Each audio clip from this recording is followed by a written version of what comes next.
तो इस लेक्चर में हम लोग डिस्कस करेंगे कैंसर क्या होता है। ठीक है, कैंसर क्या होता है, हमारी बॉडी में कैसे कॉज होता है और हमारी बॉडी में कैंसर के रीज़न क्या क्या हो सकते हैं। तो इस वीडियो में या फिर इस लेक्चर में हम ये डिस्कस करेंगे अबाउट कैंसर। तो कैंसर हमारी बॉडी में कैसे होता है, जब हमारी बॉडी के जो सेल्स होते हैं उनमें जो डिवीज़न करने की एबिलिटी होती है ना, जब वो अनकंट्रोल हो जाती है तो हमारी बॉडी में कैंसर कॉज होता है। तो हम यहाँ पे पहले देख लेते हैं uncontrol growth of cell division. मतलब जो हमारी बॉडी में जो सेल्स डिवीज़न होते हैं, सेल्स डिवाइड करते हैं, उनकी जो डिवीज़न करने की एबिलिटी होती है उसमें क्या होता है, अनकंट्रोल हो जाता है। वो डिवीज़न करने की एबिलिटी अनकंट्रोल हो जाती है। मतलब कि जब सेल डिवाइड करते हैं तो एक कंट्रोल मैनर में करते हैं कि ये सेल इतनी बार डिवाइड करेगा, उसके बाद ये डिवाइड करना बंद कर देगा। बट क्या होता है कैंसर के कंडीशन में क्या होता है कि वो सेल अपनी डिवीज़न करने की एबिलिटी को अनकंट्रोल कर देता है, या फिर डिवीज़न करना, उसका डिवीज़न की एबिलिटी जो होती है वो अनकंट्रोल हो जाती है। मतलब कि कंटिन्यू डिवीज़न होता रहता है।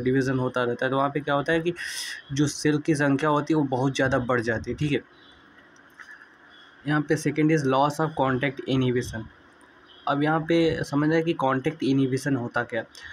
तो कॉन्टैक्ट इनहिबिशन का मतलब ये होता है कि किसी भी चीज़ का या फिर किसी भी सेल का दूसरे सेल के कांटेक्ट में आने पे उसमें जो एक सेल डिवीज़न हो रहा है वो इनहिबिट हो जाए। ठीक है, तो लॉस ऑफ कांटेक्ट इनहिबिशन में क्या होता है कि जब सेल डिवीज़न होता है उसमें क्या होता है, जब एक सेल दूसरे सेल के कांटेक्ट में आता है तो वहाँ पे सेल डिवीज़न रुकता नहीं है।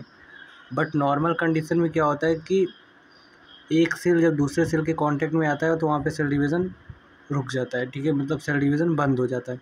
ये होता है नॉर्मल में। बट कैंसर के कंडीशन में क्या होता है, कितना भी सेल के कांटेक्ट में आए, एक सेल दूसरे सेल के कांटेक्ट में आए, बट वहाँ पे क्या होता है कि सेल डिवीज़न कंटिन्यू चलता रहता है। ठीक है, और जो कैंसर्स के सेल होते हैं वो मतलब कि नॉर्मल सेल की तरह रिस्पॉन्ड नहीं करते, उनमें जो ग्रोथ फैक्टर होता है वो नॉर्मल सेल की तरह नहीं होता। ठीक है, and the fourth is in the condition of cancer the form of cell called neoplasm mass of cell from कुछ भी हो।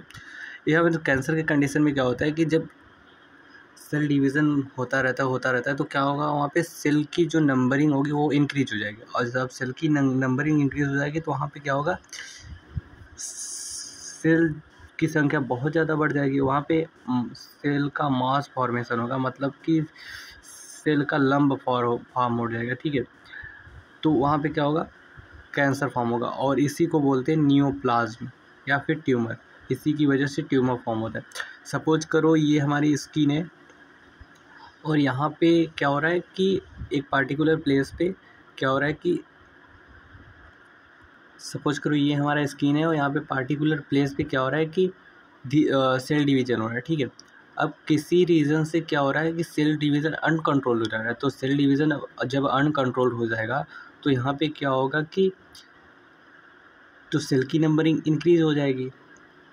जब सेल की नंबरिंग इंक्रीज़ हो जाएगी तो यहाँ पे मास ऑफ सेल फॉर्मेशन होगा। मतलब सेल की नंबरिंग इंक्रीज़ होगी तो यहाँ पे नियोप्लाज्म फॉर्मेशन होगा। मतलब हमारी बॉडी में एक छोटा सा उभार फॉर्म हो जाएगा। किसकी वजह से उभार फॉर्म होगा, ये जो सेल्स हैं इनकी जब नंबरिंग इंक्रीज़ हो जाएगी तो हमारी बॉडी में या फिर हमारी स्किन पे थोड़ा सा उभार फॉर्म हो जाएगा। और इसी उभार को क्या बोलते हैं, कैंसर ट्यूमर बोलते हैं या फिर नियोप्लाज्म बोलते हैं। ठीक है, और ये किस रीज़न से हुआ, जब सेल की नंबरिंग इंक्रीज़ हुई या फिर मास फॉर्म हुआ सेल का, तो वहाँ पे ये ट्यूमर फॉर्म हुआ उसकी वजह से। ठीक है, फोर्थ वाला कंडीशन देख लेते हैं, एब्सेंट सेल डेथ।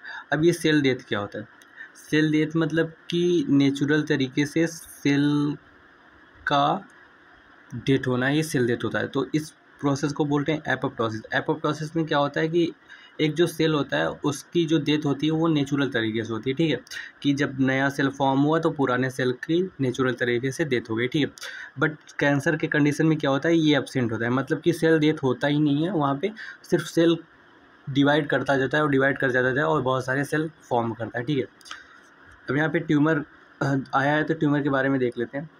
जब ट्यूमर एक ही प्लेस पे अगर लोकलाइज हो, सपोज करो कि ये हमारा स्किन है या फिर हमारी बॉडी का कोई पार्ट है और यहाँ पे ट्यूमर फॉर्म हो गया, ठीक है।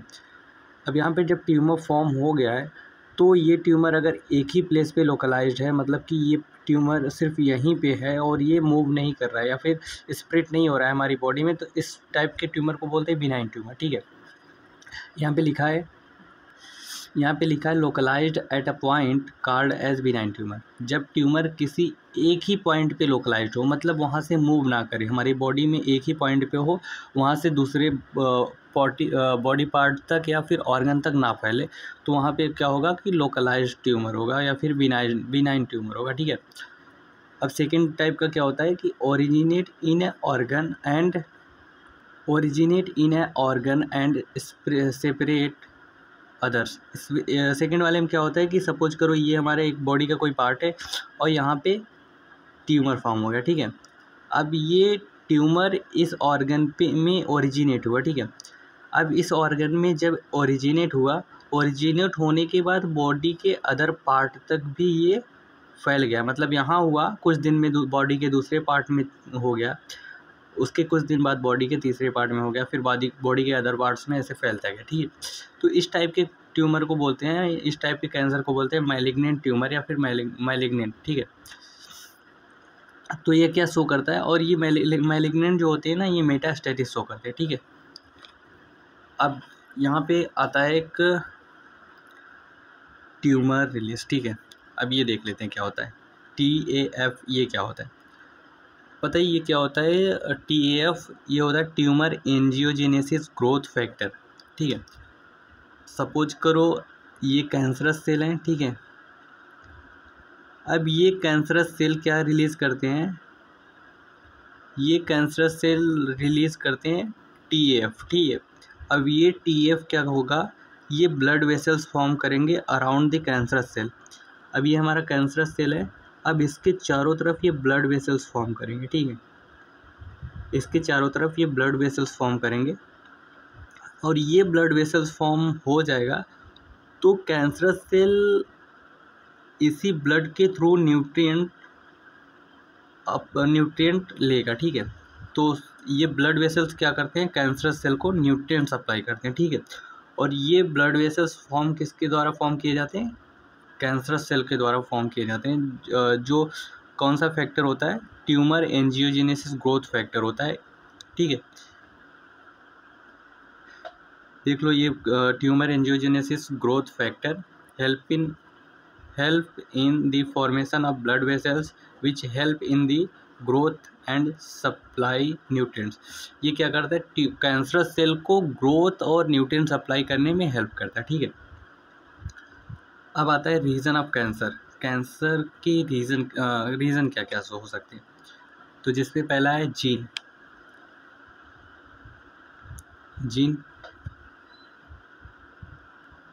जीन में आता है तुम्हारा प्रोटो ऑन्कोजीन, ठीक है। ये प्रोटो ऑन्कोजीन हमारी बॉडी में इनएक्टिव कंडीशन में रहता है, ठीक है। इनएक्टिव कंडीशन में रहता है तो क्या होता है, अब यहाँ पे आता है रीज़न ऑफ कैंसर या फिर कॉज ऑफ कैंसर, ठीक है। कॉज ऑफ कैंसर में हमारा आता है पहला प्रोटो ऑन्कोजीन या फिर जीन में आता है, जिसमें आता है प्रोटो ऑन्कोजीन। अब ये प्रोटो ऑन्कोजीन हमारी बॉडी में पहले से ही प्रेजेंट रहता है, ठीक है। बट वो क्या होता है कि इनएक्टिव कंडीशन में रहता है और वो क्या करता है, हमारी बॉडी के जो सेल्स होते हैं उनमें ग्रो और सेल को डिवाइड करने में हेल्प करता है या फिर नए सेल के फॉर्मेशन में हेल्प करता है, ठीक है। जब ये एक्टिव कंडीशन में हो जाते हैं तो यहाँ पे कैंसर कॉज हो जाता है, ठीक है। Then second is tumour suppressor gene, ठीक है। अब ये ट्यूमर सुप्रेसर जीन क्या करता है, ये ट्यूमर सुप्रेसर जीन जो ट्यूमर फॉर्म होता है बॉडी में या फिर जो ट्यूमर फॉर्म होने होता है उसको सुप्रेस करके रखता है, ठीक है। जब ये ऑन होता है तो ट्यूमर सुप्रेसर जीन क्या करता है, ट्यूमर फॉर्म नहीं होने देता। बट जब ये ऑफ कंडीशन में होता है तो हमारी बॉडी में कैंसर कॉज होता है। ट्यूमर सुप्रेसर से ये समझ में आ रहा है कि ट्यूमर को सुप्रेस करके रखेगा, ट्यूमर को दबा के रखेगा, ट्यूमर नहीं होने देगा, ठीक है। अब यहाँ पे आता है कुछ वायरसेस आते हैं जो कैंसर कॉज करते हैं। वायरसेस दे हैव ऑन्कोजीन, ठीक है। अब वायरसेस जिनके द्वारा कैंसर होता है उनमें ऐसा क्या होता है कि हमारी बॉडी में उन वायरसेस के द्वारा कैंसर होता है, तो उनमें क्या होता है कि ऑन्कोजीन्स होते हैं जिनके द्वारा हमारी बॉडी में कैंसर हो सकता है, मे बी, ठीक है। ज़्यादा चांस नहीं होता वायरसों के थ्रू कैंसर होने का, बट होता है। जिसमें से पहला आता है LPHV, and second is HIV, third is HSV, and fifth is HPV, ठीक है। ऐसे बहुत से वायरसेस और हैं जो कैंसर के रीज़न बन सकते हैं, ठीक है।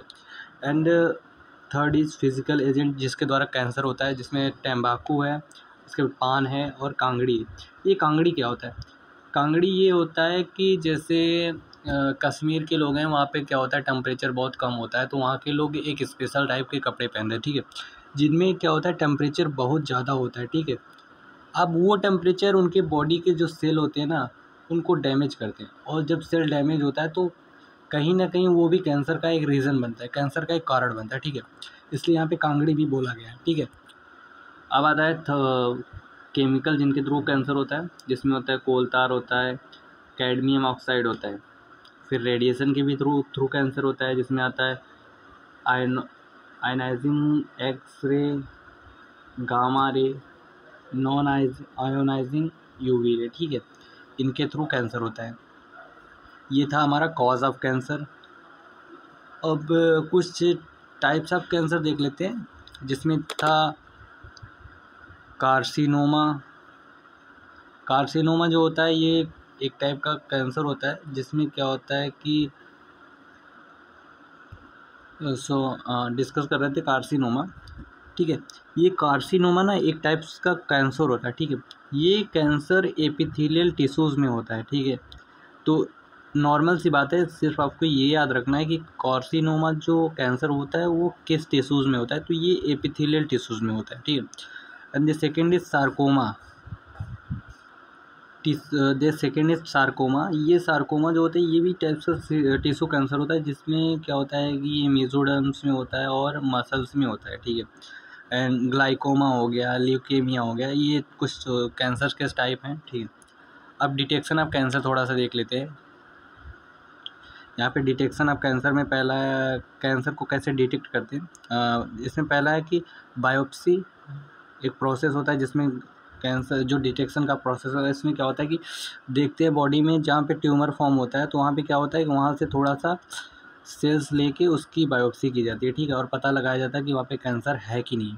एंड द सेकेंड इज जो बायोप्सी होता है इससे भी कैंसर पता लगाया जा सकता है, और MRI से पता लगाया जाता है, ये ब्रेन के लिए होता है मे बी। और second is mammography. Mammography breast cancer के लिए यूज किया जाता है, और CT स्कैन भी कैंसर डिटेक्शन में यूज किया जाता है, ठीक है। अब देख ले treatment of cancer. Treatment of cancer में पहला है सर्जरी। सर्जरी में क्या होता है कि जो ट्यूमर होता है उस उसके ऊपर सर्जरी करके उस ट्यूमर को बॉडी से अलग कर देते हैं, या फिर उस ट्यूमर को बॉडी के जिस पार्ट में होता है उसको कट लगा के निकाल देते हैं, ठीक है। And the second is chemotherapy. Chemotherapy में क्या होता है कि कुछ केमिकल सब्सटेंस यूज करते हैं कि कैंसर को ट्रीट करने के लिए, ठीक है। जिसमें से कुछ केमिकल सब्सटेंस हमने यहाँ पे मेंशन किया है जो प्लांट से एक्सट्रैक्ट किए जाते हैं, जिसमें से पहला सदाबहार प्लांट से एक्सट्रैक्ट किया जाता है, जिसमें से पहला है विनब्लास्टीन, ठीक है, और विनक्रिस्टीन। ये दो कुछ केमिकल सब्सटेंस है जो सदाबहार प्लांट से एक्सट्रैक्ट किए जाते हैं। ये केमिकल के ट्रीटमेंट या क्योर में यूज किए जाते हैं, ठीक है। ये क्या करते हैं कि जो सेल में डिवीज़न होता है उनकी डिवीज़न की एबिलिटी को रोकते हैं, ठीक है। ये माइटोटिक इनहिबिटर होते हैं, मतलब कि सेल में जो माइटोटिक डिवीज़न होता है उनको रोकते हैं। And second is biological response modifier. ये भी कैंसर ट्रीटमेंट में यूज किया जाता है। इसमें क्या होता है कि जो रीज़न होता है, जो बायोलॉजिकल रीज़न होता है कैंसर का, जैसे म्यूटेशन हो गया सेल में, तो ये मॉडिफायर क्या करता है, वहाँ पे जाके मॉडिफिकेशन करता है, ठीक है, और कैंसर को ट्रीट करने में हेल्प करता है, ठीक है। ये होता है बायोलॉजिकल रिस्पॉन्स मॉडिफायर, ठीक है। Thank you and subscribe for more videos. Thank you.